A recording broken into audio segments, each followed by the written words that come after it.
Praise the Lord. ஆண்டவருடைய நாமத்திற்கு மகிமை உண்டாவதாக. Praise the Lord. Glory be to the name of the Lord.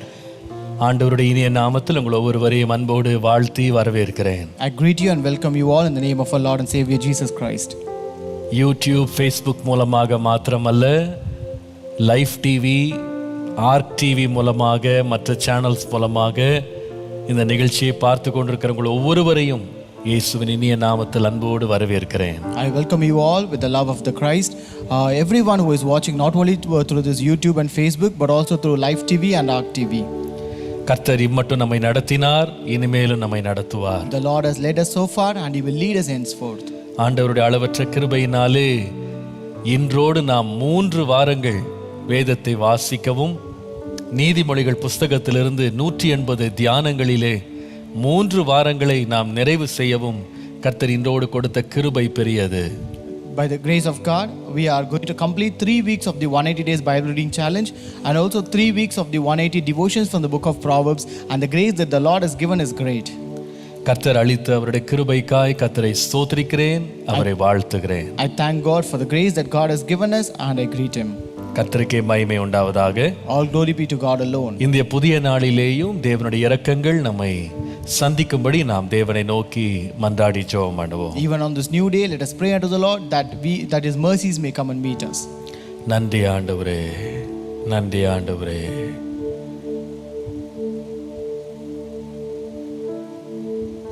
காலை நேரம் இன்ப ஜெப தியானமே, கருணை பொற்பாதம் காத்திருப்பே, அதிகாலையில் அறிவை உணர்த்தி அன்போடு இயேசு தினம் பேசுவார்.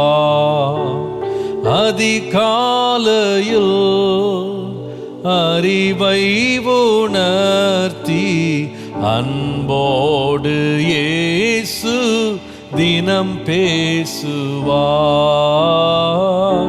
காலை நேரம் இன்ப ஜெப தியானமே,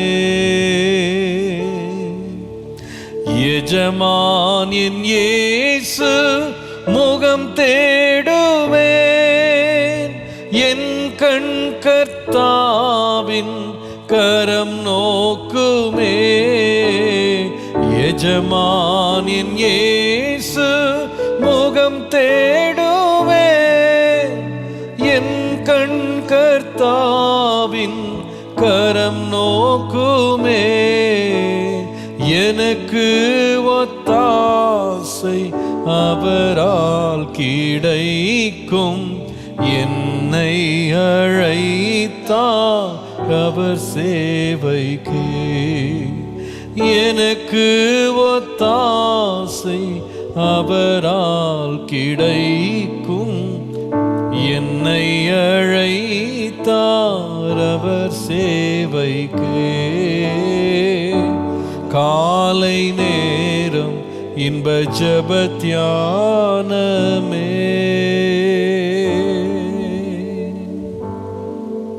ஆமாப்பா, இந்த கால வேளையிலே அதிகாலையில் அன்போடு ஆண்டவர் எங்களோடு பேசும்படி நாங்கள் காத்திருக்கிறோம். Yes, Father, even this early morning hour, Lord, we are waiting that the Lord may speak us with love, Father. ஆண்டவரே, எங்களுடைய மனக்கண்களை திறந்தருளும். Lord, open the eyes of our heart, Lord. எங்களுக்கு பிரயோஜனமானவைகளை எங்களுக்கு போதியும். Lord, teach us that is beneficial and useful to us, Lord. உம்முடைய நாமத்தை எங்கள் மத்தியிலே மகிமைப்படுத்தும். Glorify your name amidst us. இயேசுவின் நாமத்தில் பிதாவே. In Jesus' name we pray. Amen. Amen. ஆமென். கர்த்தர் நல்லவர், கர்த்தர் பெரியவர். God is good and God is great. ஆண்டவருடைய கிருபையினாலே ஒவ்வொரு நாளும் 180 நாட்களில் வேதத்தை வாசித்து முடிக்கிற முயற்சியை கர்த்தர் இந்த 3 வாரங்கள் நாம் எல்லாரும் சேர்ந்து செய்ய கர்த்தர் கிருபை கொடுத்திருக்கிறார். Graciously, the Lord has given us grace to complete and do 3 weeks of this Bible reading challenge together. ஆண்டவருடைய கிருபையினால நாம் இன்றைக்கு வந்து 4 வேத புஸ்தகங்கள் ஆதியாகமம், யாத்ராகமம், லேவியராகமம், எண்ணாகமம் முடித்து 5வது புஸ்தகமாகி உபாகமத்துக்குள்ள ஆண்டவர் பிரவேசிக்க பண்ணியிருக்கிறாரு. So by the grace of God, God has enabled us to complete 4 books of the Bible, that is Genesis, Exodus, Leviticus and Numbers, and has enabled us to enter into the book of Deuteronomy. இத போல ஒரு card நம்ம சர்ச்சில் இருந்து போட்டு ஒவ்வொரு நாளும் வாசித்து முடிக்க வேண்டிய பகுதிகளை நம்ம குறித்து காட்டி இருக்கிறோம். So we have printed such a kind of card and we have mentioned each and every day the schedule plan that we are supposed to read. ஒருவேளை உங்களுக்கு இந்த கார்டு கிடைக்கல அல்லது உங்களுக்கு வாங்க முடியாத இடத்துல நீங்க இருக்கிறீங்க என்று சொன்னா acabrc.com என்று சொல்லுகிற வெப்சைட்டுக்கு போய் நீங்கள் அதில் வந்து இந்த 180 டேஸ் பிளானை நீங்கள் டவுன்லோட் பண்ணி உங்கள் சிஸ்டமில் சேவ் பண்ணலாம், பிரிண்ட் பண்ணி வைத்து கொள்ளலாம். If in case you are not able to get this card or you are in a place where you cannot get this card, you can visit our website as www.acabrc.com and you can download this 180 days Bible reading plan from the website and save it in your mobile phone or take a printout or save it in a system. நீங்கள் எல்லாரும் இதில் பங்கெடுக்க வேண்டும் என்பதனுடைய வாஞ்சை. My desire is that everyone should take part in this challenge. 6 நாட்களுக்காக வேத பகுதி வச்சிருக்கிறோம். We have Bible portions for 6 days. ஒருவேளை இந்த 6 நாட்கள் ஏதாவது மீதம் ஆயிருச்சு, வாசிக்க முடியாத ஒரு குறை வந்துருச்சுன்னா நம்ம வந்து ஞாயிற்றுக்கிழமையில் வந்து காம்பன்சேஷன் டேன்னு வைத்து அன்றைக்கு நீங்கள் அது எல்லாத்தையும் முடித்துறதுக்கு ஒரு எக்ஸ்ட்ரா டே கொடுத்து உங்களுக்கு நாங்கள் வாய்ப்பை தருகிறோம். If in case you are not able to complete the portion for the week within that 6 days,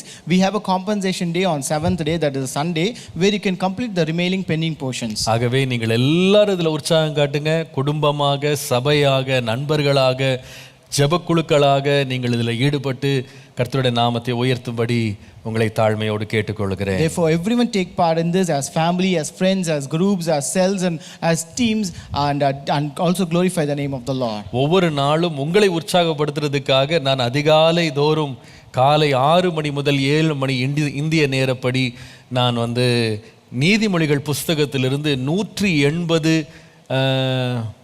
தியானங்களை எடுக்க வேண்டும் என்று கர்த்தரால் ஒரு ஏவுதல் பெற்றேன். In order to encourage you, at the same time I have received a consent from the Lord that I should take a devotion from the book of Proverbs for all the 180 days daily morning according to the Indian Standard Time from 6 a.m. to 7 a.m. நான் இதற்காக எதுவும் முன்பாகவே ஆயத்தம் செய்து நான் வரவில்லை. I have not prepared in prayer for this. ஆனால் ஒவ்வொரு நாளும் அதிகாலையிலே நான் நேரப்பட எழும்பி தேவ சமூகத்திலே உட்கார்ந்து அன்றன்றைக்குள்ள மன்னாவை கர்த்தரிடத்திலிருந்து பெற்று உங்களுக்கு நான் கொடுக்கிறேன். But every day I get up early in the morning and sit in the wait in the presence of God, receive that day's manna and I present it to you. அது உங்களுக்கு மாத்திரமல்ல, அது எனக்கும் ரொம்ப ஆசீர்வாதமா இருக்கு. It is not only a blessing to you but it's also a blessing to me as well. நீங்கள் அனுப்புகிற இமெயில்ஸ்க்காக, வாட்ஸ்அப் மெசேஜஸ்க்காக, நீங்க என்ன என்கரேஜ் பண்ற விதங்களுக்காக உங்களுக்கு ரொம்ப நன்றி உள்ளவனாக இருக்கிறேன். I am really thankful for all the emails and the SMS messages that you send me and the way that you encourage me through that. உங்களுடைய வார்த்தைகள் என்னுடைய சில வெளியில ரொம்ப பலவீனத்தின் நேரத்தில், சோர்வின் நேரங்களில், களைப்பா இருக்கும்போது கூட அந்த வார்த்தைகள் என்னை ரொம்ப உற்சாகப்படுத்தி தொடர்ந்து முன்னேற பண்ணுது. Even in times of my weariness, when I really very weak, when I'm not able to move, it is really your word that boosts me to do more. நான் உங்களை என்கரேஜ் பண்றேன், நீங்க எங்களை என்கரேஜ் பண்றீங்க. ஒருத்தர் நம்ம என்கரேஜ் பண்ணுவோம் கர்த்தருக்குள்ள. I encourage you and you encourage me and let us encourage each other in Christ. கர்த்தர் நல்லவர். God is good. 3 வாரம் எப்படிதான் கடந்துச்சுனே தெரியல. I don't know how we these 3 weeks went away. ஆனால் கர்த்தர் கிருபையாக கூட இருந்து நம்மை வழி நடத்தினார். But God has graciously been with us and led us. ஒவ்வொரு நாளும் இந்த நீதிமொழிகள் புஸ்தகத்தை வந்து நான் எடுக்கிற இந்த தியானங்களை நான் வந்து ப்ரீச்சர்ஸ் நோட்ஸ் அப்படின்னு சொல்லி வெப்சைட்டில் acabrc.com ப்ரீச்சர்ஸ் நோட்ஸ் அப்படின்னு தனியாக இதில் அத்தனை நோட்ஸையும் நான் என்ன இங்கே பேசுகிறேனோ, என் முன்னாடி இந்த சிஸ்டமில் என்ன இருக்கோ அதை அப்படியே நான் உங்களுக்கு ஆசீர்வாதமாக இருக்கும்படி பப்ளிஷ் பண்ணுறேன். So the daily devotions that I take here, I have it in the form of a notes that we also be published in the acabrc.com website under preachers notes tab. அதை நீங்கள் வாசித்து பிரயோஜனப்பட்டு கொள்ளுங்கள். You can also read that and be used. அதே வேளையில் இந்த ஆன்லைனில் இந்த செய்திகளை கேட்டுக்கொண்டிருந்த ஒரு ஒரு வாலிப பிள்ளை ரிதி என்று சொல்லுகிற ஒரு பிள்ளை கனடாவில இருந்து அவள் தன்னுடைய சுயமாக நான் பேசுகிறதை வைத்து அவளுக்கு புரிந்த விதமாக அவள் ஒரு நோட்ஸ் எழுதி சம்மரைஸ் பண்ணி மிக நேர்த்தியாக அதை டிசைன் பண்ணி எனக்கு அனுப்பியிருந்தாள். Also, based upon my notes, there's a young girl from Canada named Riti. She also made a compilation of the notes in a very concise manner, and she has sent us the daily notes. அதை நான் பார்த்து எனக்கு ரொம்ப சந்தோஷமாயிருச்சு. And when I saw that, I was really happy. என்னுடைய பிரசங்கமே வேற ஒருத்தருடைய கருத்திலிருந்து வேறொருத்தரை கண்ணோட்டத்திலிருந்து படிக்கிறது எனக்கே ரொம்ப இன்ட்ரெஸ்டிங்கா இருந்துச்சு. It was really interesting for me to read my own sermon from others' perspective. ஆகவே நான் நினைச்சேன் இது நம்ம சபை உள்ள மற்றவங்களுக்கும் இது பிரயோஜனமா இருக்கும்னு எண்ணி இளம் பிள்ளைகளுடைய ஆசீர்வாதத்துக்காக இப்படி வாசித்து சுருக்கமாக ரத்தின சுருக்கத்தை வாசிக்க விரும்புகிறவங்களுக்கு இது பிரயோஜனமா இருக்கும்னு சொல்லி அந்த பிள்ளைகிட்ட நான் அதை கேட்டு வாங்கி ஒவ்வொரு நாள் அதை நாங்கள் பப்ளிஷ் பண்ணி கொண்டிருக்கிறோம். Therefore, in order that it may also benefit our young people, which is being given in a very precise and concise manner, we have also started publishing that. அதில் ஒரு 4 தான் பப்ளிஷ் பண்ணியிருக்கிறோம்னு நினைக்கிறேன். இன்னும் சீக்கிரமாக வெகு சீக்கிரத்தில் எல்லாத்தையும் பப்ளிஷ் பண்ணிடுவோம். So far we have published 4 of those materials, and the remaining we will publish very soon. So இவ்விதமாக உங்களுக்கு கிடைக்கிற இந்த நல்ல கிரியைகளை நல்ல காரியங்களை இந்த ட்ரெஷர்ஸை நீங்கள் எடுத்து நீங்கள் பயன்படுத்தி கொள்ளுங்க. Therefore, these treasures that you get in such kind of ways, please take it and use it. ஏதோ ஒன்று பேசணும் நான் பேசுறதே கிடையாது. I don't speak as if I want to speak something. நான் பேசுகிற ஒவ்வொன்றையும் கருத்தோடும் தியானத்தோடும் ஜெபத்தோடும் மிகுந்த கண்ணீரோடும் வேதனையோடும் தான் ரொம்ப பிரயாசப்பட்டு தான் இதை பேசுறேன். I speak each and everything meaningfully, with great effort, with great tears, and with great pain. அதை நீங்கள் ஒரு பொக்கிஷமாக சேகரித்து உங்களுடைய ஆத்துமாக்களுக்கு அதை பயன்படுத்துங்க. மற்றவர்களுக்கும் இதை நீங்கள் எடுத்து பிரசங்கம் பண்ண போதிக்க நீங்கள் ஆலோசனை கூற இது உங்களுக்கு வசதியாக இருக்கும். Gather them like a treasures, and then that you can also use it for your own purpose, and you can also share them and also teach the same thing to other people. நீங்கள் போகிற உங்களுடைய prayer செல்ஸ்ல உங்களுடைய காலேஜஸ்ல நடக்கிற prayer செல்ல நீங்க youth மீட்டிங்ஸ்ல எங்க வேணாலும் இந்த நோட்ஸை நீங்க எடுத்து பயன்படுத்தலாம். You can take and use these notes wherever you want, in your prayer cells or in your teams, your youth groups, or any prayer cell for your college even. கர்த்தர் தாமே தொடர்ந்து பயன்படுத்துவாராக. May God continue to use us. நாம் தொடர்ந்து இன்றைக்கு நாம் விட்ட பகுதியிலிருந்து நாம் கவனிக்கலாம். So let us continue from the place where we left. நாம் வாசித்த ஒரு பகுதியை இன்னொரு முறை நாம் ஒரு முக்கியமான கருத்தை நாம கவனிச்சிட்டு பின்பு நாம் திங்கட்கிழமையிலிருந்து அடுத்த பகுதிக்குள்ள போகலாம் என்று மனதில் ஆவியானவர் ஏவினார். So I thought we have to read one more another part of the same verses that we read so far, and then continue from a new thing from Monday. நீதிமொழிகள் 1ஆம் அதிகாரம் 10ஆம் வசனம். Proverbs chapter 1 and verse 10. என் மகனே பாவத்தினாலும் சம்மதியாதே. My son, if sinners entice you, do not consent. ஆண்டவருடைய அளவற்ற கிருபையினாலே இந்த நயங்காட்டுதலை பற்றி கடந்த 2 நாட்களாக உங்களோடு பேசிக் கொண்டிருக்கிறேன். By the abundant grace of God, I have been speaking about this enticement for the past 2 days. நயங்காட்டுதல் என்பது நம்முடைய வாழ்க்கையிலே எல்லாரும் சந்திக்கிற ஒரு போராட்டம் என்பதை நாம் மறந்துவிடக்கூடாது. We should never forget enticement is a struggle that everyone will face in our life. இது சில மனிதர்களால் நம்மை நோக்கி வரும் என்பது வேதத்தின்படி உள்ள சத்தியம். And according to the Bible, it is true that it comes through people. அது மாத்திரமல்ல, இந்த நயங்காட்டுதலை நமக்கு எதிராக அது வெள்ளம் போல் வந்தாலும் நாம் அதை எதிர்த்து நிற்க முடியும் என்பதை அந்த வசனம் சொல்லுகிறது. And also this verse says that though it comes and resists us like a flood, we can resist them. அது மாத்திரமல்ல, நேற்றுக்கு நான் சொன்னேன் இந்த நயங்காட்டுதல் எந்த விதத்திலே வரும் என்பதை நேற்றுக்கு கவனித்தோம். And yesterday we saw the pattern of enticement. முதலாவது நம்மை அது கவர்ந்து இழுக்கும். First it will attract us. இரண்டாவது நம்முடைய ஒளிப்பிடங்கள், நம்முடைய மறைவிடங்கள், பாதுகாப்பான இடங்களிலிருந்து நம்மை வெளியே கொண்டு நம்மை தாக்கும். Next it will bring us out of the hiding place and safety and our defenses and attack us. நாம் இந்த பிரச்சனையிலிருந்து நாம் வெளியே வருவதற்கு இதிலே கொடுக்கப்பட்ட ஒரு முக்கியமான வார்த்தை, வெளிவருவதற்கு ஒரு வார்த்தை என்ன தெரியுமா? So in order to come out of this problem, the important word that is mentioned here, இந்த போராட்டத்தை தாண்டி, இந்த போராட்டத்தை ஜெயித்து, இந்த போராட்டத்திலே நாம் அமிழ்ந்து போகாதபடி நம்மை பாதுகாக்கிற ஒரு முக்கியமான காரியம் 10ஆம் வசனத்துல நீ சம்மதியாதே. The thing that will enable us to come out of it will make us to survive from this, or come out of this problem is that we can find in verse 10, do not consent. கர்த்தருடைய நாமத்திற்கு மகிமை உண்டாவதாக. Glory be to the name of the Lord. நமக்கு நேராக வருகிற பிரச்சனைகள், போராட்டங்கள், நமக்கு வருகிற சோதனைகள் நடுவில் எதை நாம சம்மதிக்க கூடாது, எதற்கு நம்ம இணங்க கூடாது, எதை நாம் ஏற்றுக்கொள்ளக்கூடாது என்பதிலே நாம் ரொம்ப எச்சரிப்பாகவும் ஜாக்கிரதையாக இருக்கணும். The things or the problems that comes facing us, we should be very careful in choosing the things which we are supposed to agree or give consent or comply with, and which we are supposed to disagree. கர்த்தருடைய நாமத்திற்கு மகிமை உண்டாவதாக. Glory be to the name of the Lord. இந்த பாவிகளால் வரும் நயங்காட்டுதல் என்பது தினந்தோறும் நமக்கு சில வேளை வராமல் இருக்கலாம். Maybe this enticement that comes to sinners may not come daily to us. ஒருவேளை ஒரு சிலர் நமக்கு நயங்காட்டுவது என்பது ஒரே ஆள் தினந்தோறும் நமக்கு தொடர்ந்து பிரச்சனை கொடுத்து கொண்டே இருக்காம இருக்கலாம். So when some people entice it may not be the case where the person will keep on entice me and give a problem daily. அது என்றைக்கோ ஒரு நாள் ஒருவர் நம்மை பார்த்து சொன்ன ஒரு தவறான காரியமாக கூட இருக்கலாம். It might be something wrong that they have told us someday.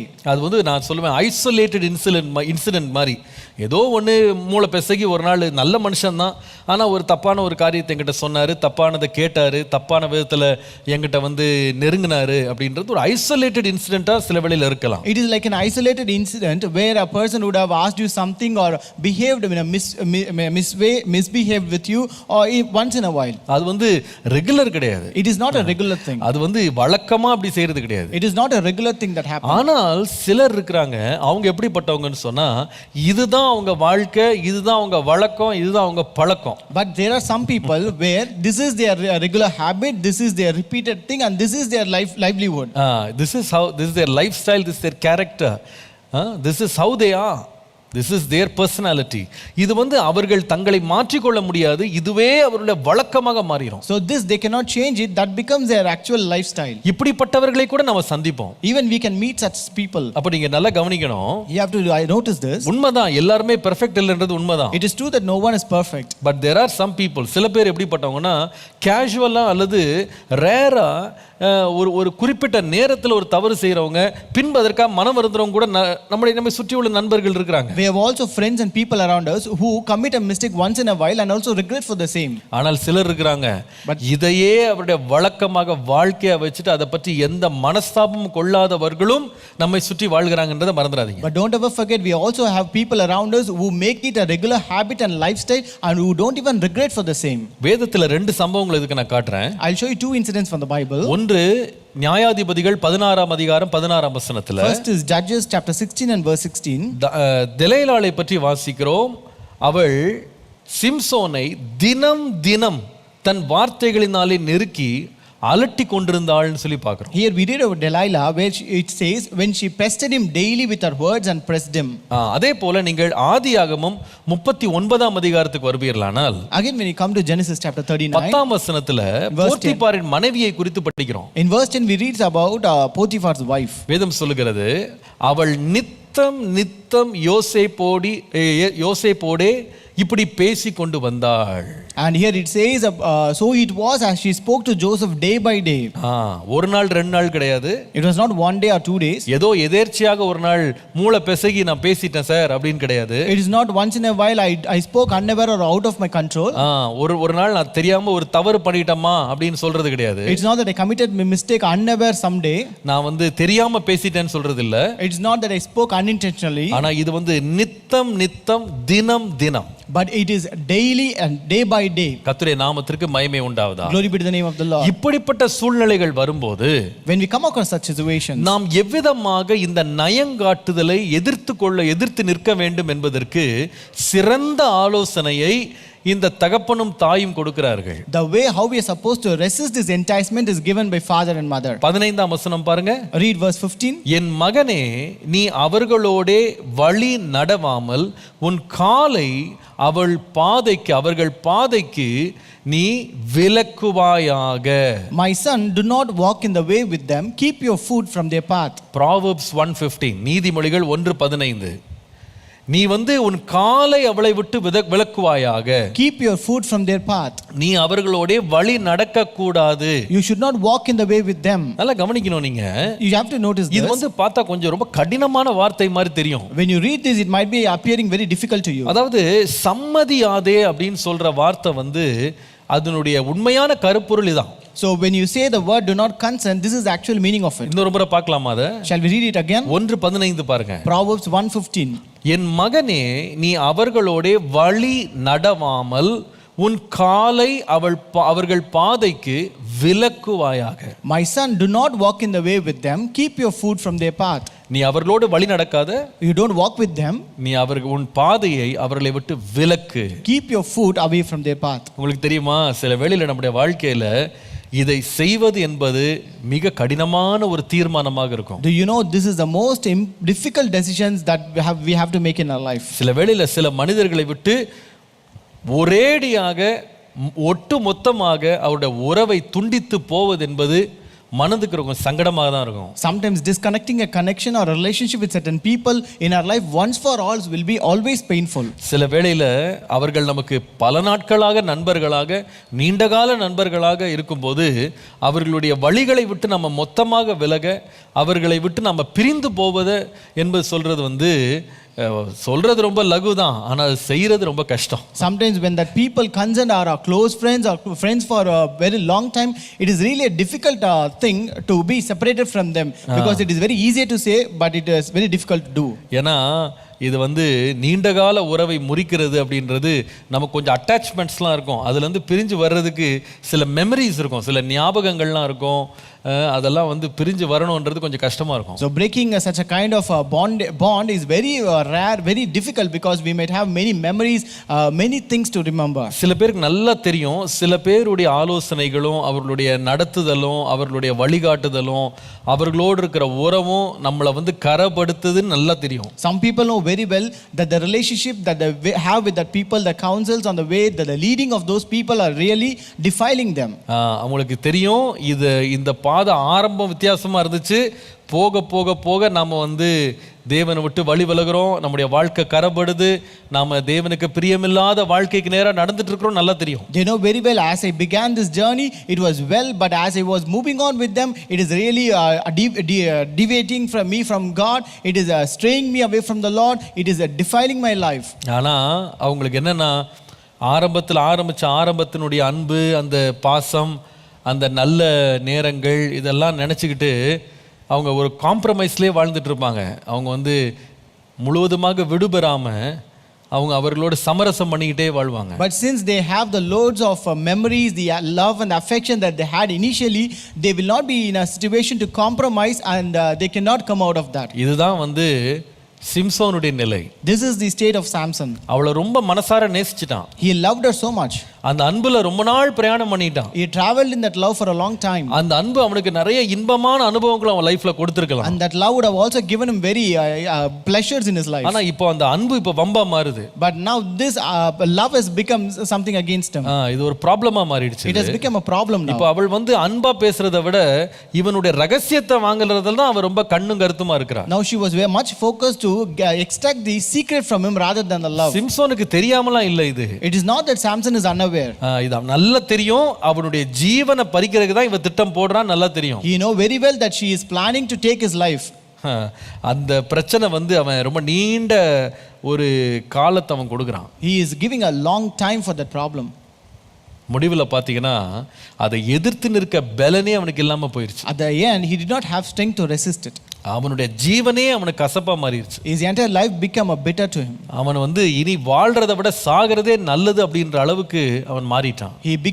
He was changed to a situation where it was better for him to die than to live. இது நமக்கு ஒரு பக்கம் எச்சரிப்பா இருந்தாலும், though this is a warning on one side, இன்னொரு பக்கம் நமக்கு ஒரு பெரிய நல்ல எடுத்துக்காட்டு யோசேப்பு. On the other side we have a very good example as Joseph. அவன் அந்த வீட்ல அந்த எஜமானை ரொம்ப நேசிச்சான். He loved his master so much there. அந்த வீட்டுக்கு ரொம்ப உண்மையா இருந்தான். He was much faithful to that house. நீண்ட காலம் அதற்கு உண்மையா இருந்தான். அது நிறைய வேலை செஞ்சான். He was faithful for a long time and he worked and labored so much. அந்த குடும்பத்திலிருந்து நிறைய நன்மைகளை பெற்றான். He also received many goodness from that house. எவ்வளவோ ப்ரமோஷன்ஸ் அங்க வந்தது.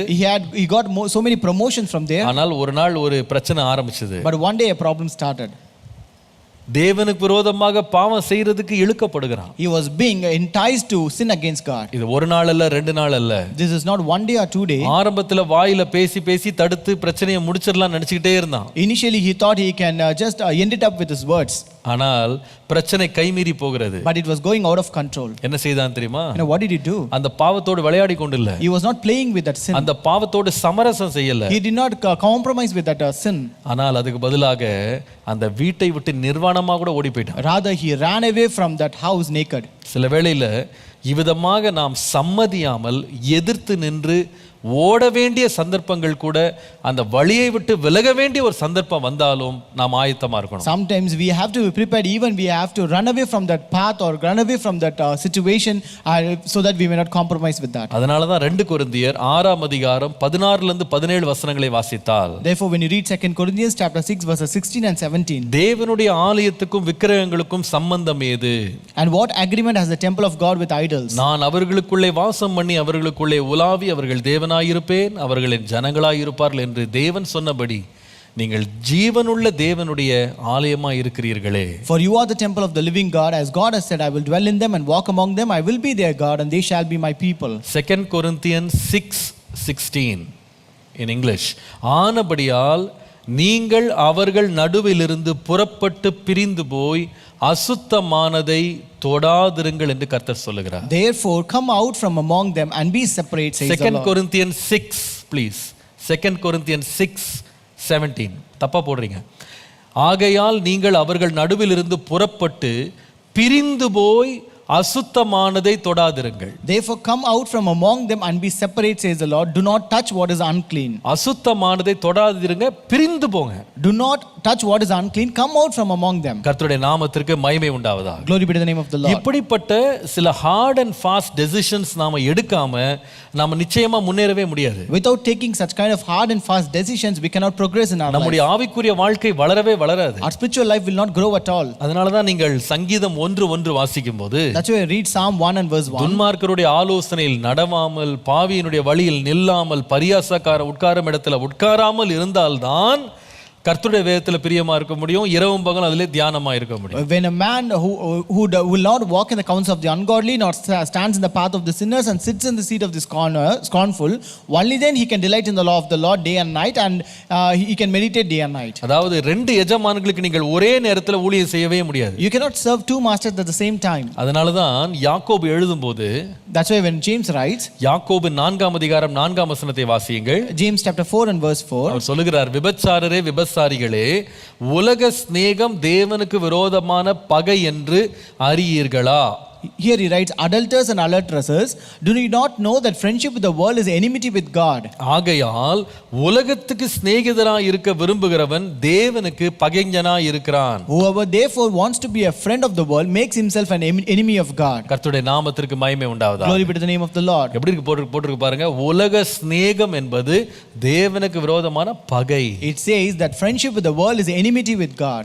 உலகத்துக்கு சிநேகிதனாய் இருக்க விரும்பினால் அவன் தேவனுக்கு பகைஞனாய் இருப்பான். And whoever wants to be a friend of the world make himself an enemy of God. இந்த வேதத்துல உலகத்துக்கு நீங்க பகைஞனாய் அப்படின்னு சொல்லி எழுதும்போது அர்த்தம் என்ன? So when the Bible says friendship with the world, what does it mean? உலக சிநேகம் அப்படின்னும்போது அப்படின்னா அர்த்தம் என்ன? What is the meaning that it says friendship with the world? அப்படின்னா அர்த்தம் என்னன்னா நம்ம எல்லாரையும் பகைக்கணும்னு அர்த்தமா? Does it mean that we should hate everyone? எல்லாரையும் பகைஞனா மாத்திரணுமா? நம்ம ஃப்ரெண்ட்ஷிப் லிஸ்ட்ல இருக்கிற அத்தனை பேரையும் தேவன் அறியாத மக்கள் எல்லாரையும் நாம பகைஞனா நம்ம பார்க்கணுமா, விரோதியா பார்க்கணுமா? Should we see or make everyone who doesn't know God in a friendship list as our enemies? இல்ல, அப்படி சொல்லல. No, not that way. முக்கியம் என்ன சொல்லியிருக்குன்னு சொன்னா, What does it say?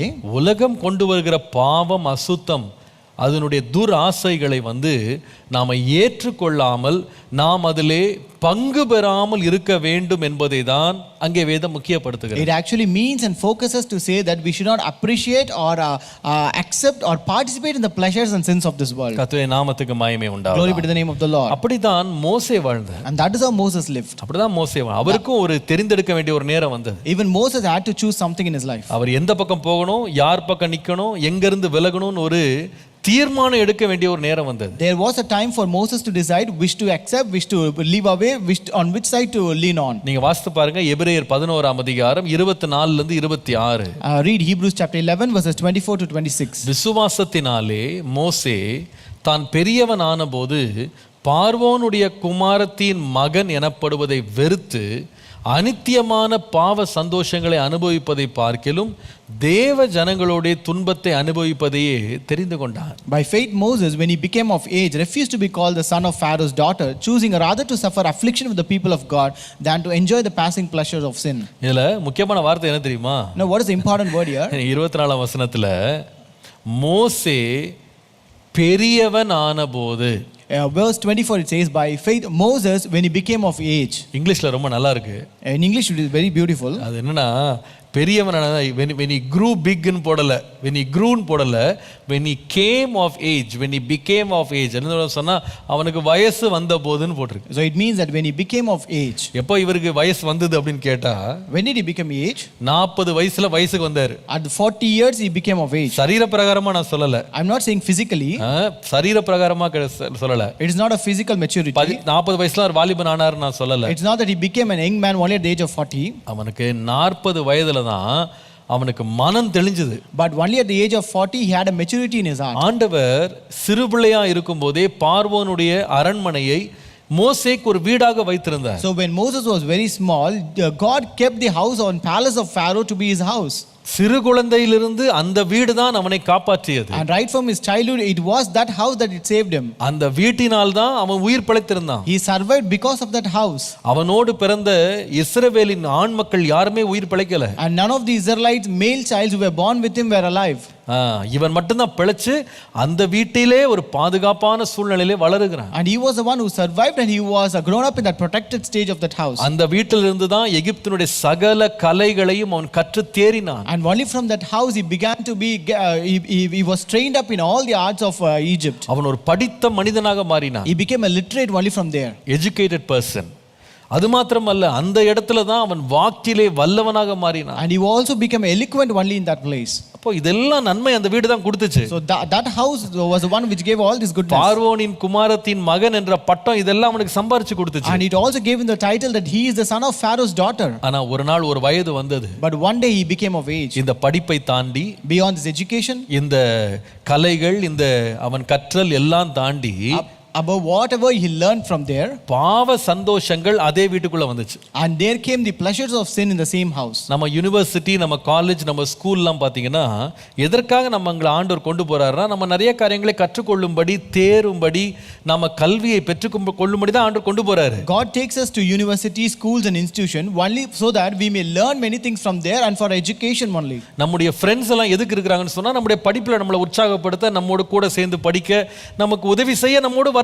We have our friends just to help us to help us in our education, in studying and to help us in our ways. ஆனா ஒரு காலம் வருது. But there comes a time. அதே பள்ளிக்கூடம், அதே கல்வி நிறுவனம் நமக்கு பாவத்தை ஊட்டும் ஒரு இடமா மாறிடுது. The same university, the same education institutes become a place of feeding sin. அந்த நண்பர்கள் நம்மோடு படிக்க வேண்டியவங்களை நம்மள சோதிக்கிறவர்களா மாறிடுறாங்க. Our friends who are supposed to study with us becomes our tempters. நமக்கு உதவி செய்ய வேண்டிய அதே நண்பர்கள் நம்மை பாவத்துல ஊக்குவிக்கிறவர்களா மாறக்கூடிய சந்தர்ப்பங்கள் உருவாகுது. There comes situation where our friends who are supposed to encourage us in studies, they encourage us in doing sins. இப்போ மோசேயை போல நாம ஒரு ஸ்டாண்ட் எடுக்கணும். We have to take a stand like Moses now. என்ன தெரியுமா? What is that? அந்த எகிப்தினுடைய பாவ சந்தோஷங்களை அனுபவிப்பதை பார்க்கிலும் தேவ ஜனங்களோடு துன்பத்தை அனுபவிப்பேன் என்று சொல்லி அங்கிருந்து பிரிந்து வருவேன் அப்படின்னு ஒரு தீர்மானம் எடுக்க வேண்டிய ஒரு சந்தர்ப்பம் லைஃப்ல வரும். There will come a situation in life where we have to take a decision to separate ourselves from the pleasures of this sin like Moses took the decision. அது நம்ம மோசேயை போல பல காலங்களாக 40 வயசு வரைக்கும் நான் பார்வோனின் குமாரத்தின் மகன் என்று அழைத்து கொண்டிருக்கிற ஒரு காலம் நம்ம லைஃப்ல இருந்திருக்கலாம். We may have a situation or a period in our life where you have been called as the son of Pharaoh's daughter. ஆனால் ஒரு காலத்துல அதை வெறுக்க வேண்டிய ஒரு நேரம் காலம் வரும். But at one point of time, there comes a time where we are supposed to hate it. மோசே சொல்லல எப்படி நான் வெறுப்பேன். Moses never said, how will I hate it? இந்த அம்மா தானே என்ன காப்பாத்துனாங்க. She was the one who saved me. இந்த வீடு தானே எனக்கு அடைக்கலம் கொடுத்துச்சு. This house was my refuge. அங்க இருந்து எப்படிங்க வர முடியும்? How can I come out of them? அவங்களை எப்படி வெறுக்க முடியும்? How can I hate them? அவங்களை விட்டு எப்படி பிரிஞ்சு வர முடியும்? How can I get separated from them? அப்படி அவன் சொல்லல. He never said so. அவனுக்கு தெரியும். He knew very well. சரீர பிரகாரமான நன்மைகளை அவங்க கொடுத்தாங்க. அதுக்கு நன்றி உள்ளவனா இருக்கிறேன். I'm really grateful for the physical need that they met me. ஆனால் என்னுடைய ஆத்துமாவுக்கு கேடு வருது அப்படின்னு சொன்னா எதையும் நான் இழக்கிறதுக்கு ஆயத்தமா இருக்கிறேன். But if something is attacking my soul, I'm ready to sacrifice anything. பாருங்க, இயேசுவானவர் நமக்கு ஒரு நல்ல முன்னோடி. Our Lord Jesus is a very good example. அவர் பல நாட்கள் பல மணி நேரங்கள் ஏன் அவருடைய வாழ்நாள் எல்லாம் பாவிகளோடு நேரத்தை செலவழித்தார். He spent lot of his time, lot of his days, even in the entire his lifetime he spent with sinners. ஆனால் அவர் பாவத்தோடு இல்ல. But not with sin. நல்லா கவனிக்கணும் நீங்க. You have to notice this. அந்த பாவம் தன்னை கரைப்படுத்த அவர் இடம் கொடுக்கல. He never gave room for the sin to defile him. அந்த பாவத்தில் அவர் பங்கெடுக்கல. He never participated in that sin. நிறைய பேர் நினைக்கிறாங்க இயேசு வந்து பாவிகளோடே இருந்தாரு. Many people think Jesus was with the sinners. அவர் பாவிகளோடு இருந்தாலும் பாவத்தில் இல்ல. Though he was with sinners, he was not in sin. வேதம் சொல்லுகிறது. The Bible says. நீங்கள் எபிரேயர் 7 அதிகாரம் 26 வசனம் பாருங்க. Hebrews 7:26. வேதம் சொல்லுகிறது, பரிசுத்தரும் குற்றமற்றவரும் மாசில்லாதவரும் பாவிகளுக்கு விலகினவரும் என்று வாசிக்கிறோம். We read here that he was holy, harmless, undefiled, separate from sinners. இயேசுவாகிய பிரதான ஆசாரியர் எப்படிப்பட்டவர்? How was this Jesus the high priest? அவர் பாவிகளுக்கு விலகி இருந்தார். He was separated from sinners. இன்னொரு விதமாய் சொன்னால், in other words, அவருடைய பாவங்களுக்கு இணங்காமல் இருந்தார். he did not comply or give consent to the sins. அவர் பரிசுத்தத்திற்கு அவர் வந்து தன்னை ஒப்பு கொடுத்திருந்தார். He committed himself to holiness. அவரை ஒருவனும் கை நீட்டி குற்றம் சொல்ல முடியல. No one was able to blame him or accuse him. இந்த பாவம் செய்தா என்று சொல்லி குற்றம் சாட்ட முடியல. None was able to accuse him that he committed this sin. பாவமில்லாது இருந்தார். He was without sin. நியாயாசனத்துல கொண்டு நிறுத்தப்பட்டால் கூட ஒரு ராஜா அவரை பற்றி சாட்சி சொன்னா, இவரிடத்துல நான் ஒரு குற்றத்தை நான் காணலன்னு சொன்னான். Even when he was taken to the judgment place of court, the king said, I could not find any fault with him. அவனை இயேசுவை வந்து சிலுவையிலே அறையும்படி ஒப்பு கொடுக்கப்பட்ட நூற்றுக்கு அதிபதி சொன்னான், நிச்சயமாகவே இந்த மனுஷன் தேவகுமாரன் என்று சொல்லி அவன் அவரை குறித்து சாட்சி கொடுத்தான். The centurion to whom he was committed to be crucified on the cross, he testified that I could not find anything. He is truly the son of God. இது வந்து கொஞ்சம் ட்ரிக்கியான ஒரு காரியம் தான். ஏன்னா நம்ம உலகத்துல தான் இருக்கிறோம், ஆனா உலகத்திற்குரியவர்களாய் நாம் இல்லாம இருக்கிறது, அந்த மாதிரி ஒரு செப்பரேஷன் நமக்கு இருக்கிறது என்பது கொஞ்சம் ட்ரிக்கியான ஒரு காரியம் தான். This is really a tricky thing where you are in this world, but you should not be in this world. பாவிகளோடு தான் வாழ்றோம். We live with sinners. ஆனால் பாவத்தோடு இணங்காம இருக்கிறதுன்றது ஒரு டஃப்பான ஒரு situation. But it is really tough or difficult to not comply with sin. இத பற்றி நான் காலையில அதிகாலையில உட்கார்ந்து தியானம் பண்ணிட்டு இருந்தேன். I was meditating about this morning. ஆண்டவரே, இதுக்கு எனக்கு ஒரு விளக்கம் கொடுங்கன்னு நான் யோசித்து ஆண்டவர்ட்ட ஜெபம் பண்ணிட்டு இருந்தேன். I was praying, Lord, give me some explanation for this. அப்ப ஆண்டவர் எனக்கு ஒரு சின்ன காரியத்தை எனக்கு விளக்கமா கொடுத்தாரு. So God gave me a small thing as an explanation. உதாரணமா பாருங்க. For example, ஒரு டாக்டர் இருக்காரு. you have a doctor. அவர் இந்த கொரோனா பேஷண்ட்ஸ்க்கு போய் அவர் வந்து ட்ரீட்மென்ட் கொடுக்கிறார். So he goes and treats the corona patients. ஒரு நாளினுடைய பெரும் பகுதியை அந்த பேஷண்ட்ஸோட தான் அவர் செலவழிக்கிறார். He spends most of his day only with those patients. ஆனால் அவர் கொரோனா பேஷண்டா மாறுறது இல்ல. But he will never become a corona patient. He never become சொல்ல முடியாது. Most of the time he does not become. அநேக வேளை அவர் மாறுறது இல்ல. Most of the time he doesn't become. அவர் அதற்கு பதிலா என்ன செய்றார் தெரியுமா? But what he will do for that? அவர் இந்த 4 காரியம் செய்றார். He does 4 things. Number 1. First, முதலாவது, அவர் இந்த பேஷண்ட்டுக்குள்ள இருக்கிற அந்த கிருமி தன்னை தாக்காதபடி முதலாவது தன்னை தற்காத்து கொள்ளுகிறார். First he secures himself so that those germs may not affect him. அவருக்கு வேண்டிய பிபி கிட்ட போட்டுக்கிறாரு, மாஸ்க போட்டுக்கிறாரு, ஹேண்ட் சானிடைஸ் பண்றாரு, டிஸ்டன்ஸ்ல இருக்கிறாரு, அவருக்கு வேண்டிய ஃபேஸ் கார்டை போடுறாரு, அவர் வந்து தன்னை வந்து தனக்கு வேண்டிய ஷார்ட்ஸ் எடுத்துக்கிறாரு. எல்லாமே எடுத்துட்டு எதுக்கு இருக்கிறாருன்னா, தன்னை வந்து அந்த பிரச்சனை தன்னை தொடாம இருக்கிறதுக்கு தன்னை முதலாவது தற்காத்து கொள்ளுகிறார். So he secures himself by wearing the appropriate clothing. He puts on mask, he puts on the face guard, and also he takes the shorts, and he also sanitizes, he maintains the social distancing. It's because to secure himself from those germs. முதலாவது தன்னை அவர் தற்காத்து கொள்றார். First he secures himself. இரண்டாவது என்ன செய்கிறார்? Second, what does he do? தன்னுடைய பேஷண்ட்ஸ்க்கு அவருடைய இரக்கத்தையும் அவருடைய பரிவையும் அவர் வெளிப்படுத்துகிறார். Second, he shows them compassion and care. மூன்றாவது, Third, ஒரு மருத்துவராக அவர்களுக்கு பணி செய்கிறார். he serves them as a doctor. பேஷண்டா இல்ல, Not as a patient, டாக்டராக but as a doctor. தன்னுடைய நிலையை அவர் தற்காத்து கொள்றார். So he serves, he keeps up his place. நான்காவது, Fourth, அவர்களுடைய மரணத்திலிருந்து அவர்களை காப்பாற்றுகிறார். Fourth, he saves them from death. பாருங்க, நம்முடைய ரட்சகராக இயேசு கிறிஸ்து இதே போலதான் நம்ம மத்தியில வந்தார். So Jesus, our Lord and Savior Jesus Christ, also came likewise amidst us. அவர் சொன்னாரு, ஒரு வியாதிக்காரனுக்கு தான் மருத்துவன் தேவை. He said only a sick man needs a doctor. நான் நீதிமான்களை அல்ல, பாவிகளை ரட்சிக்கும்படி நான் வந்தேன். I did not come to save the righteous but the sinners. பாவிகளோடு தான் அவர் இருந்தார். He was with the sinners. ஆனால் அவர் பாவத்துல இல்ல. But he was not committing sin.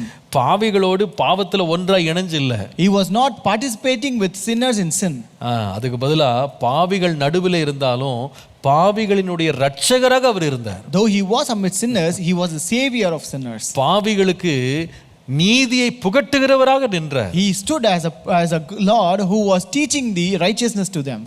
பாவிகள் நடுவிலே இருந்தாலும் அவருடைய பாவத்தை மன்னிக்கிறவராக இருந்தார். Though he was amidst sinners, he was the one who was forgiving their sins. பாவத்திலிருந்து அவர்களை விடுவிக்கிறவராக இருந்தார். He was the one who was delivering them from sins. உலகத்துல நாம உலக நண்பர்களோடு பாவிகளோடு நாம் இருக்கலாம். So in this world we may be with the sinners and the people of this world. ஆனால் நாம் இயேசுவை போல மாற வேண்டும். But we should become like Jesus. அவர்களுடைய பாவிகளுடைய பாவங்களுக்கு நாம இணங்க கூடாது. We should not comply with the sins of the sinners. அதுதான் இந்த நீதிமொழிகளை வாசிக்கிறோம். That's what we read in Proverbs. உனக்கு விரோதமாக நயம் காட்டுதல் வரும்பா. See, the sinners will entice against you. பாவிகள் உனக்கு நயம் காட்டுவாங்க. The sinners will entice you. ஆனால் நீ சம்மதிக்க கூடாது. But do not consent. என்ன சம்மதிக்க கூடாது? What you should not consent? 1:15 1:15 says, நீ அவர்களுடைய வழி நடக்க சம்மதிக்க கூடாது. do not give consent to walk in the way with them. நீ உன் கால்களை அவர்கள் பாதையோடு இணைப்பதற்கு நீ சம்மதிக்காம அதற்கு விலகி இருக்கணும். Do not consent to go their path, but keep your foot from their path. கர்த்தருடைய நாமத்திற்கு மகிமை உண்டாவதாக. Glory be to the name of the Lord. இன்னைக்கு காலையில நம்முடைய உறவுகள், நம்முடைய சிநேகிதங்கள்ல நாம காட்ட வேண்டிய எல்லைகளை குறித்து ஒரு 4 நடைமுறை சத்தியங்கள், ஆலோசனைகளை உங்களுக்கு முன்பாக வைத்து நான் ஜெபிக்க விரும்புறேன். So this morning I want to present before you 4 practical tips in setting limits in our relationships or friendships. இது உங்களுக்கு பிரயோஜனமா இருக்கும் என்று நம்புகிறேன். I think this will be useful to you. எழுதி கொள்ளுங்க. Write it down. முதலாவது, First of all, நண்பர்களோடு சேர்ந்து, சிநேகிதர்களோடு சேர்ந்து அதிகாரங்களுக்கு விரோதமாக எழும்புவதை உங்கள் வாழ்க்கையிலே தவிர்த்து விடுங்கள். do not be entrapped in participating in rebellion against authority. Let me repeat. நண்பர்களோடு சிநேகிதர்களோடு சேர்ந்து கொண்டு அதிகாரங்களுக்கு விரோதமாய் செயல்படுவதை உங்கள் வாழ்க்கையில தவிர்த்து விடுங்க. Do not be entrapped in participating in rebellion against authority. எண்ணாகமம் 16:11 வாசித்தீங்கன்னா, In Numbers 16:11 we read, வேதம் சொல்லுகிறது, நீயும் உன் கூட்டத்தார் அனைவரும் கர்த்தருக்கு விரோதமாகவே கூட்டம் கூடினீர்கள், ஆரோனுக்கு விரோதமாக நீங்கள் முறுமுறுக்கிறதுக்கு அவன் எம்மாத்திரம் என்றார். Therefore you and all your company are gathered together against the Lord, and what is Aaron that you complain against him? சில வேளையில கூட்டம் கூடும். Sometimes people will gather. தேவனுக்கு விரோதமாகவும் தேவன் ஏற்படுத்தின அதிகாரங்களுக்கு விரோதமாகவும் நம்ம நண்பர்கள் கூடுவாங்க. So sometimes even friends will gather against the Lord and also the authority that the Lord has made. ஆனா நீங்க உங்க பாதி அதிலிருந்து விலக்கணும். But you have to stay away from that path. நம்ம ஃப்ரெண்ட்ஸா உட்கார்ந்து ஜாலியா பேசுறதுன்னு ஒன்னு இருக்கு. So it is usual that as friends we sit together and speak of funny. You know, have fun. அது வேற. So having fun is different. ஆனா கூட்டமா சேர்ந்துட்டு உங்களுடைய டீச்சரை, உங்க ப்ரொஃபஸரை, உங்களுடைய அதிகாரியை எதிர்த்து நின்று அவர்களுக்கு தொந்தரவு கொடுக்கிறது, அவங்க அதிகாரத்தை மட்டுப்படுத்துறதுன்றது அது வேற. But participating in rebellion against the authority like your masters, your teachers, your staffs, that is something different. அதுல நீங்க எச்சரிப்பா இருக்கணும். You should be very careful in that. என் கால் அதுக்கு நான் விலக்குறேன். I keep my foot away from that. நம்ம ஒண்ணா சேர்ந்து சாப்பிடலாம், நல்லா பேசி மகிழலாம். So we can have fun together, we can eat together and enjoy. ஆனால் இதுல நான் சம்மதிக்க மாட்டேன். But I will not give consent in that. இதுக்கு என் எல்லையை நான் வைக்கிறேன். I set my limit in this. ரெண்டாவது, Second, பிராக்டிகலான ரெண்டாவது காரியம், the second practical tip, உங்களுடைய நண்பனோ உங்கள் சிநேகிதனோ எந்த ஒரு தவறையும் செய்ய உங்களை கட்டாயப்படுத்த நீங்க இடம் கொடுக்காதீங்க. do not entertain any friend to pester or pressurize you. எந்த காரணத்தினாலும் உங்களை வந்து கட்டாயப்படுத்துறதுக்கு நீங்க இடத்தை கொடுக்காதீங்க. It might be any reason, but do not entertain any friend to pester or pressurize you. அதுல முக்கியமா சொல்லுவேன், And in that I tell you more. உங்களுக்கென்று நீங்கள் தேர்ந்தெடுத்த சில தேர்ந்தெடுப்புகள், உங்களுடைய வாழ்க்கை முறைகள், உங்கள் வழக்கங்கள், உங்கள் நம்பிக்கைகளை அவர்கள் வந்து உடைப்பதற்கு நீங்க இடம் கொடுக்க. Don't give room for them to trade your principles, your priorities, your beliefs and practices in your life. உங்களுக்கு தெரியணும் எது என்னுடைய நம்பிக்கை, You should know what is your belief. எது என்னுடைய முக்கியத்துவம், You should know what is your priority. எது எனக்கு பிரியமானது, You should know what is the thing that I like. எது தேவனுக்கு அடுத்தது, What is God's. அதுல யாருமே என்னை கட்டாயப்படுத்தி என்னை வலிய வந்து அந்த வலிய விட்டு விலகிறதுக்கு நான் யாருக்கு இடம் கொடுக்க மாட்டேன். I will never give room for anyone to pester me and make me to take away from that path. நான் ஏற்கனவே சொன்னது போல, As I told you already, நியாயாதிபதிகள் 16:16 in Judges 16 and verse 16, நன்றா தெரியும் சிம்சோனுக்கு தெலேலாள் சொல்லுகிறது செய்கிறது அவள் கேட்கிறது எல்லாம் தேவனுக்கு பிரியமில்லாது என்று அவனுக்கு நல்லா தெரியும். Samson knew very well that whatever Delilah is asking or requesting or pressurizing him is something against God. அவனுடைய தலைமுடி அப்படின்றது அவன் தேவனோடு அவன் செய்த ஒரு உடன்படிக்கை, அவன் பெற்றோர் கர்த்தருக்கு முன்பாக கொடுத்த உடன்படிக்கை. The hair on his head is something, a covenant that he has made with the Lord, and the covenant that was made by his parents to the Lord. ஆண்டவர் எச்சரிப்பாய் சொல்லியிருந்தார், சவரகரின் கத்தி அவன் தலையின் மேல் படக்கூடாதுன்னு சொல்லியிருந்தார். The Lord said that you should not shave his head. எதை வேணாலும் அவன் காம்ப்ரமைஸ் பண்ணிக்கலாம், not this. You could have compromised in anything else but not in this. எந்த உதவி வேணா செஞ்சிருக்கலாம், ஆனா இதுக்கு மாத்திரம் இணங்கி இருக்க கூடாது. He could have helped in any other thing, but he should not have given consent in that. ஆனால் தேவனை பார்க்கிலும் அவளுடைய நேசம் அவனுக்கு ரொம்ப பெருசா தெரிஞ்சது. But her love appeared to be greater than the Lord. முடிவு என்ன தெரியுமா? You know what was the end? தன்னுடைய வாழ்க்கையின் ரகசியத்தை அவன் வெளிப்படுத்தினான். He revealed the secret of his life. முடிவு மரணம். At the end was death. எந்த நண்பனோ எந்த சிநேகிதனோ சிநேகிதியோ கர்த்தரை விட்டு உங்களை பிரிக்கிற ஒரு நிலைக்கு நீங்க உங்களுக்கு இடம் கொடுக்கவே கூடாது. You should never give room for your friend to separate you from the Lord. எனக்கு ரொம்ப வேதனையா இருக்கு சில சம்பவங்களை பார்க்கும்போது. When he sees certain incidents, it's really grieving me. எத்தனையோ வருஷம் கர்த்தரை தேடி பின்பற்றி ஆராதித்து தங்கள் வாயினால கர்த்தரை துதித்த வாலிப பிள்ளைங்க தங்க வாழ்க்கையில ஒரு குறிப்பிட்ட நேரம் வரும்போது அவங்க தேவனை மறுதலித்து விக்கிரகங்களுக்கு முன்பாடி போய் தன்னுடைய நண்பனுக்காக சிநேகிதனுக்காக சிநேகிதிக்காக போய் நிற்கிறத பார்க்கும்போது என்னுடைய இருதயம் வேதனைப்படுது. Many young children who followed the Lord, who accepted him as a savior and who was very zealous for the Lord, but at one point of time when it came for their friends, it might be a boy or a girl, and for their purpose they have defeated the Lord and then went away and worshipped those idols. ஒரு சில காலம் வாழ போற ஒரு திருமண வாழ்க்கைக்காக நித்திய உடன்படிக்கையை உடைக்கிறவங்க இருக்கிறாங்க. There are people who break an eternal covenant just for a temporary wedded life. எத்தனை வருஷம் வாழ போறோம் ஒண்ணா? You know how many years you're going to live together? அந்த அநித்திய வாழ்க்கைக்காக தேவனோடு நாம் பெற்றிருந்த நித்திய உறவை உடைச்சு போடுறாங்க. They break the bond of eternal bond with God just for this temporary wedding life. நீங்க அதுக்கு எச்சரிப்பா இருக்கணும். We should be very careful about it. பாவிகள் உன்னை நயங்காட்டினால் நீ சம்மதியாதே. If sinners entice you, do not consent. உங்களுக்கு தெரியணும் எது என் எல்லைன்னு உங்களுக்கு தெரியணும். You should know what is your limit. நான் ஃப்ரெண்ட்ஷிப்பா இருக்கிறது வேற. Being a friend is different. அவர்களுக்கு நாம் உதவி செய்யறது வேற. Helping them is different. அவர்களுடைய துக்க நேரங்கள் அவர்களை விசாரிக்கிறது வேற. In the times of sorrow, you inquire them is different. ஆனா அவளுக்கு அடிமையா நீங்க மாறிட கூடாது. But you should not become their slave. அவள் இழுக்கிற பக்கம்லாம் நீங்க சாய கூடாது. You should not lean in whatever sides they just drag you. தேவனை விட்டே உங்களை விலக்குற அளவுக்கு நீங்க அங்க போக கூடாது. You should not go to the extent that they துணிகரமான பாவங்களை அவர்களோடு சேர்ந்து செய்வதற்கு நீங்க சம்மதிக்க கூடாது. You should not accept to commit presumptuous sin along with them. கர்த்தருடைய நாமத்துக்கு மகிமை உண்டாவதாக. Glory be to the name of the Lord. மூன்றாவது ஒரு practical tip. The third practical tip. உங்கள் நண்பனோடு இருக்கும்போது அவர்களுடைய ரகசிய அல்லது அவர்களுடைய தனிப்பட்ட வாழ்க்கைக்குள்ளே பிரவேசிப்பதில் எச்சரிப்பாருங்க. You should be careful not to enter into private space of your friend. மறுபடியும் சொல்றேன். I repeat it. அவர்களுக்கென்று இருக்கிற ஒரு தனிப்பட்ட எல்லைன்னு ஒன்று இருக்கும். அந்த எல்லைக்குள்ள நண்பன் அப்படின்ற காரணத்துக்காக தாண்டி கால வைக்காதீங்க. Do not enter into their private space just because you are their friend. உங்கள் நண்பனாக இருந்தாலும் no matter whether he might be a friend, உங்களுக்கு தெரியணும் என்னுடைய எல்லை என்னன்னு தெரியும். You should know what is your limit. விசேஷமாக உங்கள் நண்பர்களுடைய குடும்பத்தார் இடத்துல எச்சரிப்பா இருக்கணும். Especially with your friends family. விசேஷமாக உங்கள் நண்பர்களோடு கூட பிறந்தவங்க இருக்காங்க பாருங்க, அவங்ககிட்ட நீங்க எல்லைக்குள்ள தான் இருக்கணும். And especially with the siblings of your friend, you should maintain that limit. உங்களுக்கு தெரியணும், this is my limit. இதுக்கு மேல நான் எல்லை கடப்பேனானால் இது என்னை வேதனைப்படுத்தும். You should know that this is your limit. If I cross this line, it will really be painful. இதற்கு ஒரு நல்ல உதாரணம் ஆதியாகமம் 39 யோசேப்பின் சம்பவம். This is a good example for this, Genesis 39 about Joseph. யோசேப்புக்கும் யோசேப்பினுடைய எஜமானாகிய போர்த்திபாருக்கும் நல்ல உறவு இருந்தது. So Joseph and the wife of Potiphar had a good relationship.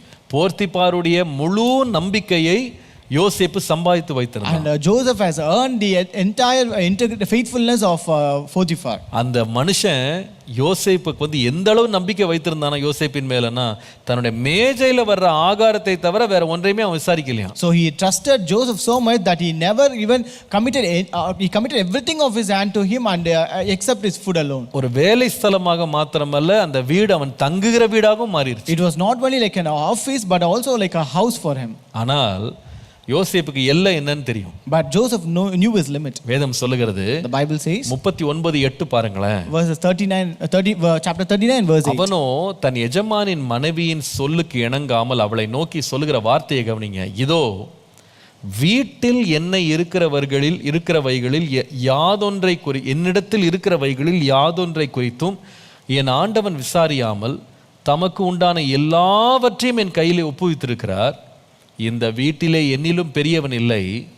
நீ அவருடைய மனைவியாய் இருக்கிறபடியால் உன்னை தவிர வேறு ஒன்றையும் அவர் எனக்கு விலக்கி வைக்கவில்லை. Genesis 39 verses 8 and 9. But he refused and said to his master's wife, Look, my master does not know what is with me in the house, and he has committed all that he has to my hand. There is no one greater in this house than I, nor has he kept back anything from me but you, because you are his wife. நல்லா கவனிங்க.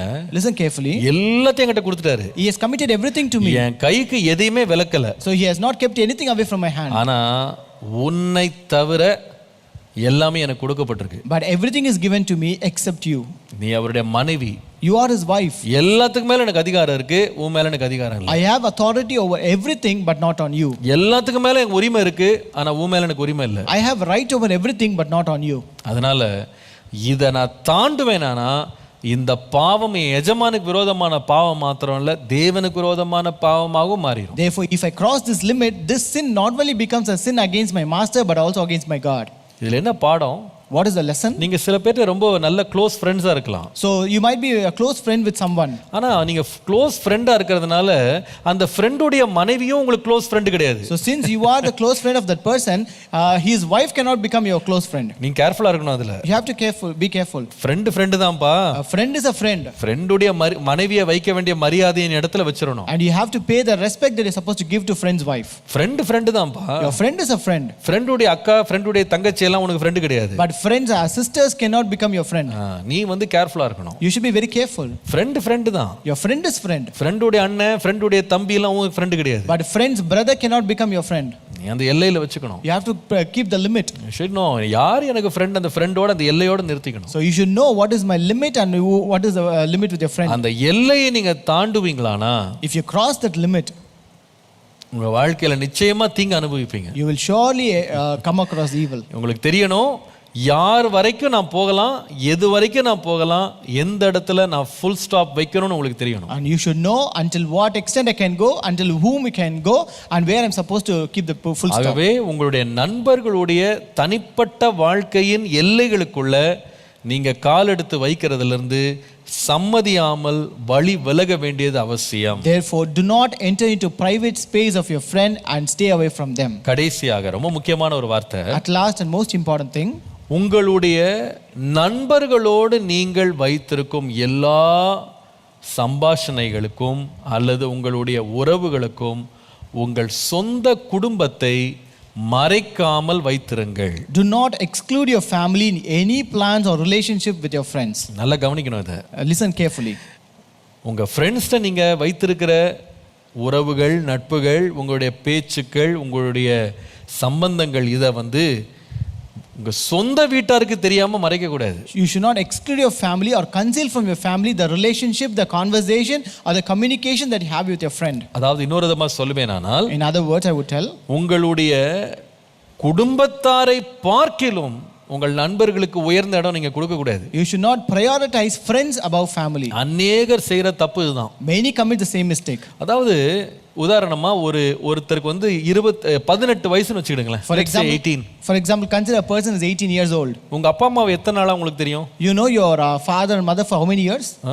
18 வருஷமா தெரியும். You know them for 18 years. ஆனா உங்க நண்பன் எவ்வளவு நாளா தெரியும்னா நிச்சயமா அதை விட குறைஞ்சுதான் தெரிஞ்சிருக்கும். But you know your friend less than that. ஒருவேளை 5 வருஷம், maybe 5 years, 2 வருஷம், maybe 2 years, சில பேர்லாம் 6 மாசம், some might be 6 months even, சில பேர் ஒரு வாரம், some might be even 1 week. ஆனா 18 வருஷமா பழகின பெற்றோர் வந்து அந்நியர்களா மாறிடுவாங்க. ஒரு வாரம் பழகின ஒரு நண்பன் தங்களுக்கு ரொம்ப பிராண சிநேகிதனா மாறிடுவாங்க. Parents who were with him for 18 years become strangers, and this friend who was with him for just 1 week becomes his lovable friend. ஒரே ஒரு மாதம் மட்டும் அறிந்த அந்த நண்பன்ட்ட குடும்ப ரகசியங்கள் எல்லாம் போய் சொல்லிட்டு இருப்பாங்க. They will reveal all the secrets of the family to that friend whom he has acquainted only for 1 month. ஆனா 18 வருஷமா அறிந்து வைத்திருந்த குடும்பத்தாரிடத்துல அந்த ஒரு வாரம் பழகின நண்பனை பற்றி சொல்லவே மாட்டாங்க. But they will consider all the information about that 1 week friend to the entire family. சொல்லவே மாட்டாங்க. They will never reveal it. தங்களுடைய குடும்பத்தாரை நம்புவதை பார்க்கிலும் சில காலம் மாத்திரம் அறிந்த நண்பனை உயிருக்குயிரா நம்பி நேசிப்பாங்க. So they will trust their friend whom they know only for some time very belovedly, very deeply than their family. தங்களுடைய சிறிய கால நண்பர்களுடைய அன்பையும் அவர்களுடைய உறவையும் சம்பாதிக்கிறதுக்கு வாழ்நாளெல்லாம் வாழ்ந்து கொண்டிருந்த தங்களை ஆதரித்த தங்களை நேசித்த பராமரித்த குடும்பத்தை அவங்க வந்து விரோதிகளா மாத்திடுவாங்க. Just to gain the love and affection of their temporary friend who was them for a very small limited time, they make their entire family their enemies. எத்தனை குடும்பங்கள் அது நடக்கு தெரியுமா? You know how many families this is happening? தனக்காக உயிர் கொடுத்து நேசிக்கிற மனைவியை வந்து அவங்க துரோகியாக அந்நியனாக நினைச்சு ஆபீஸ்ல என்னமோ போன வாரம் பார்த்த ஒரு பெண்ணை வந்து ரொம்ப நேசிக்கிறவங்க இருக்கிறாங்க. They consider their own wife who loved them so much as some stranger, and but show love and affection to some other colleague in their office. எத்தனை பேர் இந்த தவறுல விழுறாங்க தெரியுமா? You know how many people fall for this mistake? தங்களுடைய மனைவியை பற்றிய கணவனை பற்றிய ரகசியங்களை வந்து 2 வாரம் பழகின ஒரு உடன் வேலையாளோடு முழுசா ஷேர் பண்ணுவாங்க. So they will share the secrets of their husband and wife with their colleagues with whom they have acquainted just for 2 weeks. ஆனா சமீபத்துல பழகின ஒருவரோடு பார்த்த ஒருவரை பற்றிய பேரை கூட ஒரு மென்ஷன் கூட அவங்க நெருங்கிய உறவுகள்கிட்ட சொல்ல மாட்டாங்க. But they will not make the mention of even their name to their family members about the person they have acquainted recently. மகனே, my son, பாவிகள் உனக்கு நயங்காட்டினாலும் நீ சம்மதியாதே. If sinners entice you, do not consent. உன்னுடைய பெற்றோரை, உடன் பிறந்தவர்களை, உன்னுடைய கணவனை மனைவியை அந்நியனாக எண்ணாதீங்க. Don't consider your family, your siblings, your husband and wife as strangers. எனக்கு தெரியும் இந்த தவறை செய்தவங்க தற்காலிகமான சில இன்பங்களையும் லாபங்களையும் அவங்க சம்பாரிச்சதை நான் பார்த்துருக்கேன். I know people who have committed this mistake have gained temporary pleasures and temporary gain. But ஒரு நாள் எல்லாமே தலைகளா மாறும். But one day everything will topple down. அந்த நேரத்துல துரோகம் செய்துட்டு ஓடினாங்க பாருங்க தங்க பெற்றோருக்கு, திரும்ப வருவதற்கு அவங்க முகம் இருக்காது. But at the time where they betrayed their family and ran away, they cannot again return back to them. They don't have the face to face them.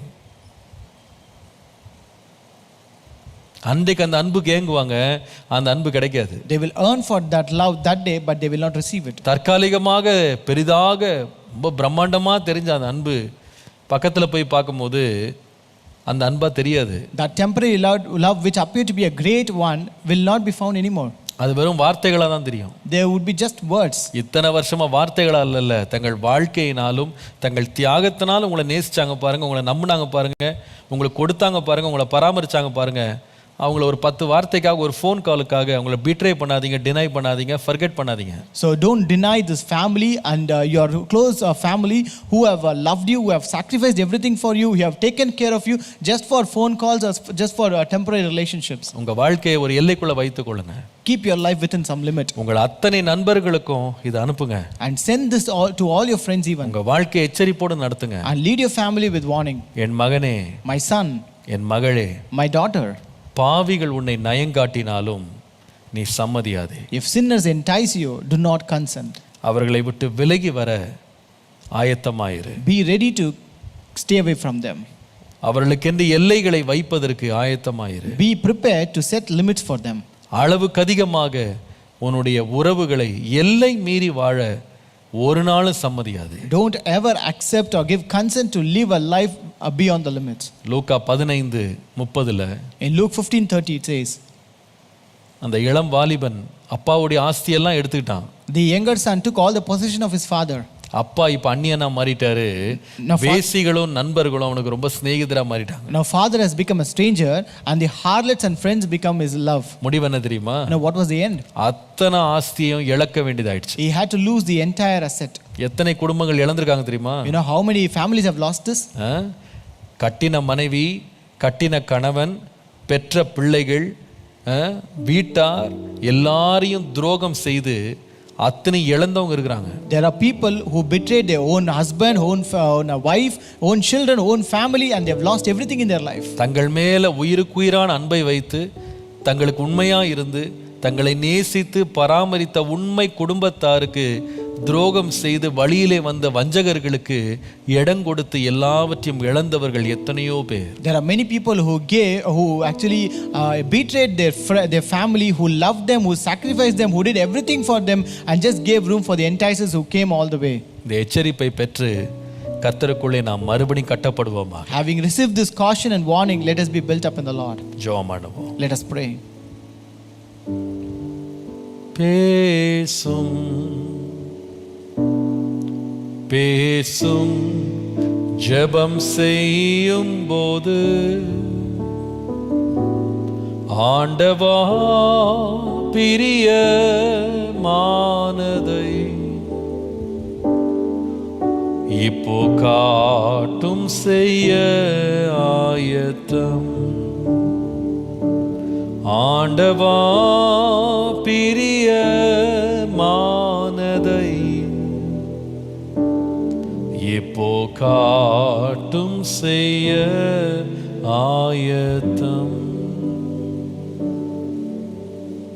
அன்பின் ஆண்டவரே, A loving God, பாவிகள் எங்களுக்கு நயங்காட்டினாலும் அவர்களுக்கு சம்மதியாமல் இருக்க கிருபை தாரும். give us grace even though if sinners entice us, that we may not give consent to them. எங்களுக்கு கொடுக்கப்பட்ட ஆலோசனைகள், எச்சரிப்புகள், உம்முடைய சத்திய வார்த்தைகளை ஏற்றுக்கொண்டு அதன்படி வாழ கிருபை தாரும். Give us grace that we may accept your words, your warnings, the cautions that you have given us and live accordingly, Lord. இயேசுவின் நாமத்தில் பிதாவே. In Jesus' name we pray.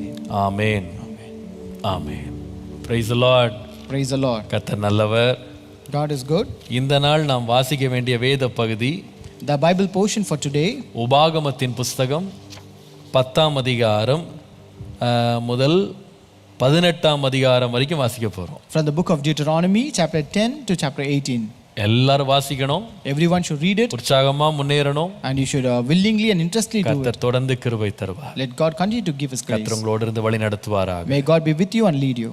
Amen. Praise the Lord.